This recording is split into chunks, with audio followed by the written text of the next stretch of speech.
Perkenalkan, nama saya Elisha Fitri, Prodi D3 Kebidanan semester 1 dari kelompok 5 Kewarganegaraan. Baiklah, di sini saya akan menjelaskan tentang negara hukum dan hak asasi manusia. Pengertian hukum yaitu seperangkat asas dan akidah yang mengatur kehidupan manusia dalam masyarakat dan meliputi juga kaidah tersebut dalam kenyataan. Konsep negara hukum yaitu 1. Demokrasi Islam, 2. Rechtsstaat, 3. Rule of law, 4. Sosialis legality, dan 5. Negara hukum Pancasila. Konsep demokrasi Islam memiliki ciri-ciri yaitu bersumber dari Al-Quran, Sunnah dan Ra'yu demokrasi, bukan teokrasi persaudaraan dan humanisme, teosentrik, kebebasan dalam arti positif. Unsur-unsur utama: 1. Kekuasaan sebagai amanah, 2. Musyawarah, 3. Keadilan, 4. Persamaan, 5. Pengakuan dan perlindungan HAM, 6. Peradilan bebas, 7. Perdamaian, 8. Kesejahteraan, 9. Ketaatan rakyat. Konsep Rechtsstaat, ciri-cirinya: unsur-unsur utama bersumber dari rasio manusia, liberalistik atau individualistik, humanisme antroposentrik, pemisah antar agama dan negara secara mutlak, antaisme dimungkinkan. Unsur-unsur utama menurut Stahl: 1. Pengakuan atau perlindungan HAM, 2. Trias politika, 3. Wetmetik bestur, 4. Peradilan administrasi. Sedangkan menurut Keltema: 1. Kepastian hukum, 2. Persamaan, 3. Demokrasi, 4. Pemerintahan yang melayani kepentingan umum. Konsep rule of law, ciri-cirinya: unsur utama bersumber dari rasio manusia, liberalistik atau individualistik, antroposentrik, pemisah antara agama dan negara secara mutlak, freedom of religion dalam arti positif dan negatif, antaisme dimungkinkan. Unsur-unsur utamanya: 1. Supremasi hukum, 2. Equality before of law, 3. Individual right. Konsep sosialis legality, ciri-cirinya: unsur utama bersumber dari rasio manusia, komunis, ateis, totaliter, kebebasan beragama. Unsur-unsur utamanya: 1. Perwujudan sosialisme, 2. Hukum adalah alat di bawah sosialisme, 3. Penekanan pada sosialisme dibanding hak-hak perorangan. Konsep negara hukum Pancasila, ciri-cirinya: unsur utama hubungan yang erat antar agama dan negara bertumpu pada ketuhanan yang Maha Esa, kebebasan agama dalam arti positif, ateisme tidak dibenarkan dan komunisme dilarang, asas kekeluargaan dan kerukunan. Unsur-unsur utama: 1. Pancasila, 2. MPR, 3. Sistem konstitusi, 4. Persamaan, dan 5. Peradilan bebas. Sejarah HAM. HAM muncul sebagai jawaban dari banyaknya penindasan manusia oleh penguasa yang tirani sehingga tumbuh kesadaran akan harkat dan martabatnya sebagai manusia. Perlindungan HAM yang universal dihasilkan setelah pasca Perang Dunia II. Majelis Umum PBB menyetujui Deklarasi Universal HAM pada tanggal 10 November 1948. Munculnya deklarasi HAM karena banyaknya kejadian di luar peri kemanusiaan yang menimbulkan korban jiwa manusia dalam jumlah besar. Tujuan HAM yaitu mempertahankan hak-hak dasar manusia yang mutlak dimiliki oleh setiap manusia sebagai individu sejak lahir hingga mati. Pengertian hak asasi manusia dalam bahasa Indonesia adalah hak-hak yang bersifat melekat yang secara alamiah manusia tidak bisa hidup tanpa adanya hak-hak tersebut. HAM menurut Profesor Padmo Wahyono adalah hak yang memungkinkan orang hidup berdasarkan suatu hakikat dan martabatnya tertentu. Hubungan HAM dengan hukum yaitu HAM modern dituangkan dalam bentuk instrumen atau dokumen hukum yang diakui baik secara internasional maupun secara nasional. HAM yaitu HAM dasar, contoh hak untuk memiliki keturunan, hak untuk memiliki sesuatu secara halal. HAM politik, contohnya hak berserikat dan berkumpul dan hak mengemukakan pendapat, hak untuk memilih dan dipilih, dan lain sebagainya. HAM sosial, ekonomi, dan kebudayaan, hak mendapatkan pekerjaan, hak mendapatkan pendidikan, dan hak untuk mendapatkan informasi. Hak untuk membangun yaitu hak asasi bagi suatu negara untuk membangun negaranya tanpa campur tangan negara lain atau asing. Kedudukan HAM dari HAM yaitu dorongan moral, konvensi HAM, atau mengikat menurut internasional. Mengikat secara nasional merupakan bagian dari hukum nasional.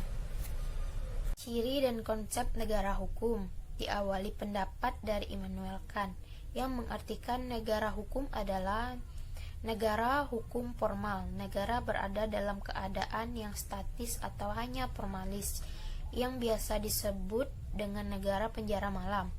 Konsep negara hukum menurut Jim Lee yaitu A. Supremasi hukum, B. Persamaan dalam hukum, C. Asas legalitas, D. Pembatasan kekuasaan, E. Organ-organ eksekutif independen, E. Peradilan bebas dan tidak memihak, G. Peradilan tata usaha negara, H. Peradilan tata negara, I. Perlindungan HAM, J. Bersifat demokratis, K. Berfungsi sebagai sarana mewujudkan tujuan negara, I. Transparansi dan kontrol sosial. Ciri negara hukum menurut F.J. Stahl. 1.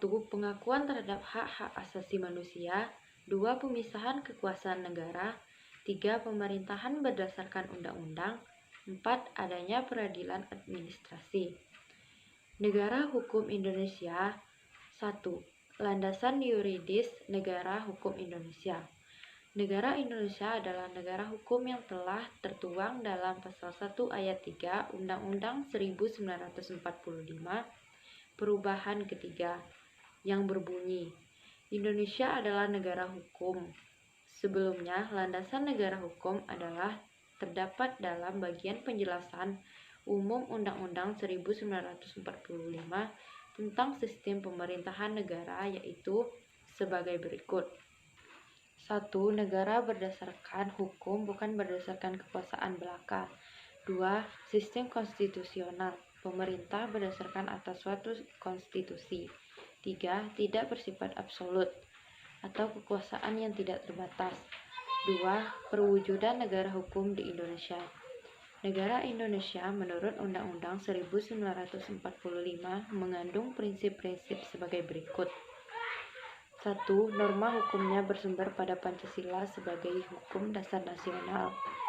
2. Menganut sistem konstitusi. 3. Kedaulatan rakyat atau prinsip demokrasi. 4. Prinsip persamaan kedudukan dalam hukum.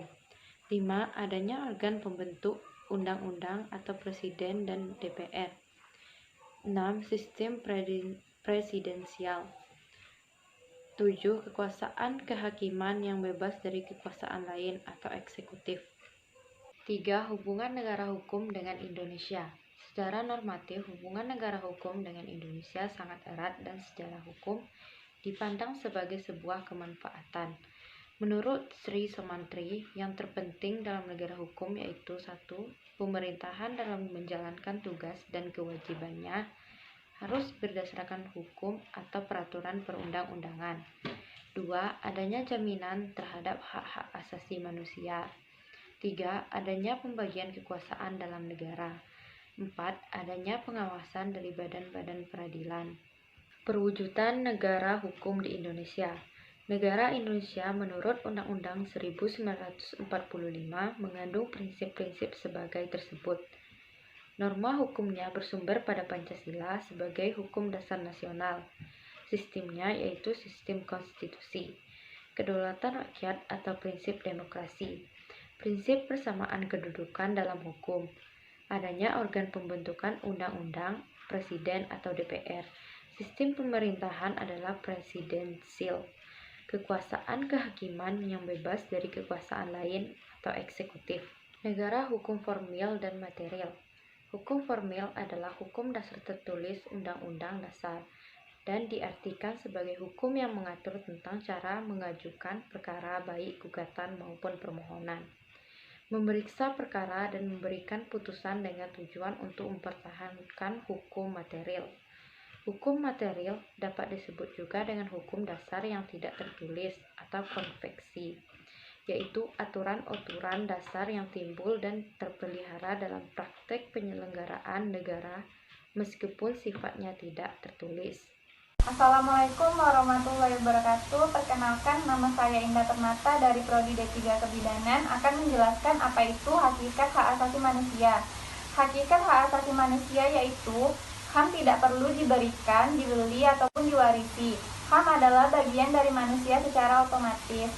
HAM berlaku untuk semua orang tanpa memandang jenis kelamin, ras, agama, etnis, pandangan politik, atau asal-usul sosial dan bangsa. Selanjutnya, HAM tidak bisa dilanggar, tidak seorang pun mempunyai hak untuk membatasi atau melanggar hak orang lain. Berikutnya, hak asasi manusia di Indonesia. Perkembangan pemikiran HAM di Indonesia. Pemikiran HAM periode sebelum kemerdekaan yang paling menonjol pada insip Partij adalah hak untuk mendapatkan kemerdekaan serta mendapatkan perlakuan yang sama. Sejak kemerdekaan tahun 1945 sampai sekarang, di Indonesia telah berlaku 3 periode dalam 4 periode, yaitu 1. Periode 18 Agustus 1945 sampai 27 Desember 1949, berlaku Undang-Undang 1945. Kedua, periode 27 Desember 1949 sampai 17 Agustus 1950, berlaku Konstitusi Republik Indonesia Serikat. Ketiga, periode 17 Agustus sampai 5 Juli 1959, berlaku Undang-Undang 1950. Keempat, periode 5 Juli 1959 sampai sekarang berlaku kembali Undang-Undang 1945. Sebagai negara yang berdasar atas hukum, maka segala sesuatu yang berkaitan dengan kehidupan berbangsa dan bernegara tentu harus berdasarkan kepada aspek yuridis atau aspek hukum. 1. HAM di dalam Undang-Undang 1945. Ada beberapa pendapat yang berbeda dari para tokoh pejuang bangsa sebagai berikut. A. Yang tidak menyetujui HAM dimasukkan dalam Undang-Undang 1945 antara lain 1. Insinyur Soekarno menentang dimasukkannya HAM dalam Undang-Undang 1945 karena HAM berdasarkan individualisme yang harus dihilangkan atau ditiadakan. Kedua, Supomo SHM HAM bersifat individualisme sehingga bertentangan dengan paham negara kekeluargaan karena HAM berdasarkan individualisme yang harus dihilangkan atau ditiadakan. Kedua, Supomo SHM HAM bersifat individualisme sehingga bertentangan dengan paham negara kekeluargaan. D. Yang menyetujui HAM dimasukkan dalam Undang-Undang 1945 antara lain Dr. Andes Muhammad Hatta. HAM perlu dimasukkan dalam Undang-Undang 1945 untuk menghindari penyalahgunaan kekuasaan oleh negara terhadap warga negara. 2. Muhammad Yamin. HAM perlu dimuat dalam Undang-Undang 1945 sebagai perlindungan kemerdekaan terhadap warga negara. Dalam Undang-Undang 1945, hasil amandemen ternyata keberadaan HAM di Indonesia didukung oleh aspek-aspek yuridis, konstitusional, dan tercantum dalam pasal 28 Undang-Undang 1945. Selain HAM, setiap manusia mempunyai kewajiban dasar terhadap manusia yang lain, masyarakat, bangsa, dan negara. 2. Undang-Undang Republik Indonesia Nomor 39 Tahun 1999. HAM menurut undang-undang ini ialah seperangkat hak yang melekat pada hakikat dan keberadaan manusia sebagai makhluk Tuhan yang Maha Esa dan merupakan anugerahnya yang wajib dihormati oleh negara, hukum, pemerintah, dan setiap orang, demikian kehormatan serta perlindungan harkat dan martabat manusia. Hak yang terdapat dalam undang-undang ini yaitu hak untuk hidup, hak berkeluarga, hak melanjutkan keturunan, hak mengembang wajib dihormati oleh negara, hukum, pemerintah, dan setiap orang, demikian kehormatan serta perlindungan harkat dan martabat manusia. Hak yang terdapat dalam undang-undang ini yaitu hak untuk hidup, hak berkeluarga, hak melanjutkan keturunan, hak mengembangkan diri, dan lain-lain. Arti kewajiban dasar undang-undang ini adalah seperangkat kewajiban yang apabila tidak dilaksanakan tidak memungkinkan terlaksanakan dan tegaknya HAM. Terima kasih.